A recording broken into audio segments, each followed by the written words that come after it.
I'm noticing investors worrying about stock market valuations being too high.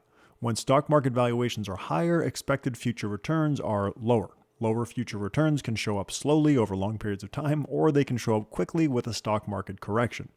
Either way, high valuations are not great for long-term investors. So, to an extent, the current concern is warranted. But saying that stock market valuations are high misses a lot of nuance. Which stocks are we talking about? And even more broadly, which markets? I'm Ben Felix, portfolio manager at PWL Capital, and I'm going to tell you why the stock market is not as overvalued as many people seem to think. US stock market valuations are high. Not the highest they've ever been, but still very high. Typically, high valuations are related to lower future returns. The relationship is messy, noisy, and can be violated for long periods of time, but it does tend to hold, at least eventually.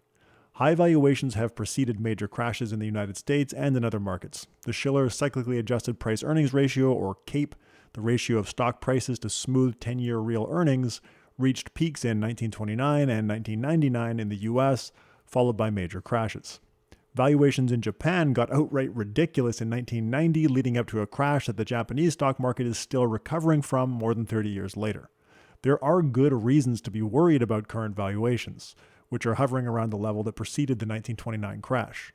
This doesn't mean that the market will crash tomorrow, but it does suggest lower expected returns for US stocks. The inverse of the CAPE ratio, the Shiller earnings yield, suggests a real expected return of about 3% for the S&P 500. That's not great, but it's also not the whole story. The expensiveness of the US market is driven by a small handful of the largest stocks. Using a different valuation metric, the price-to-book ratio, the US market is expensive relative to history, but the market overall less so than the S&P 500. And a lot of the expensiveness is coming from the so-called Magnificent Seven: Apple, Microsoft, Alphabet, Amazon, Nvidia, Tesla, and Meta.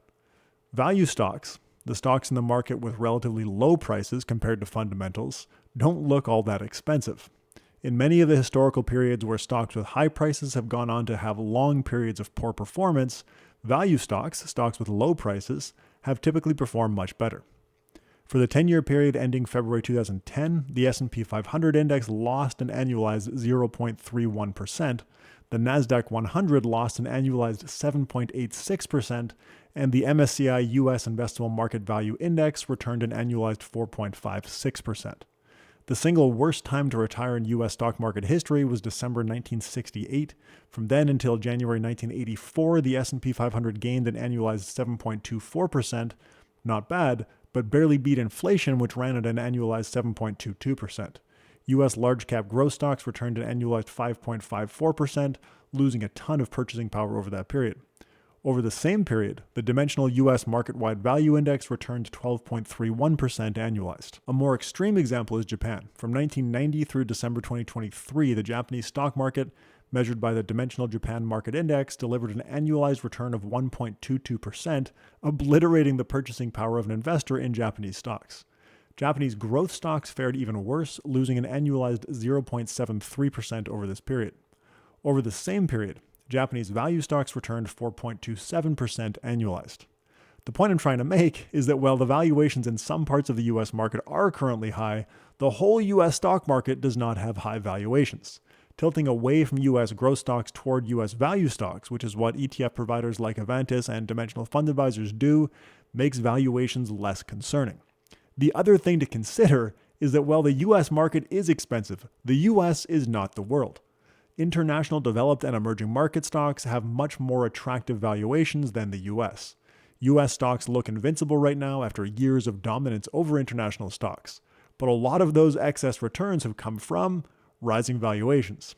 It's not clear that US dominance will continue into the future, and in terms of expected returns, markets other than the US look far more attractive. Believing that high past returns for the US market will continue into the future without considering US valuations is something known as rear-view mirror bias. US stock market valuations are high, leading some investors to be concerned about a crash. While it is true that US market-wide valuations are high, a lot of that is being driven by the biggest and most expensive stocks. Smaller and cheaper stocks within the US market do not have concerning valuations, and historically have done well when the most expensive stocks have fallen back to earth. It's also important to remember that the US stock market is not the stock market. International and emerging market stocks have much lower valuations and correspondingly higher expected returns.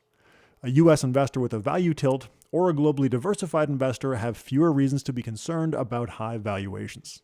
I know this information makes it tempting to time exposure to certain types of stocks based on their valuation ratios, but this is much easier said than done.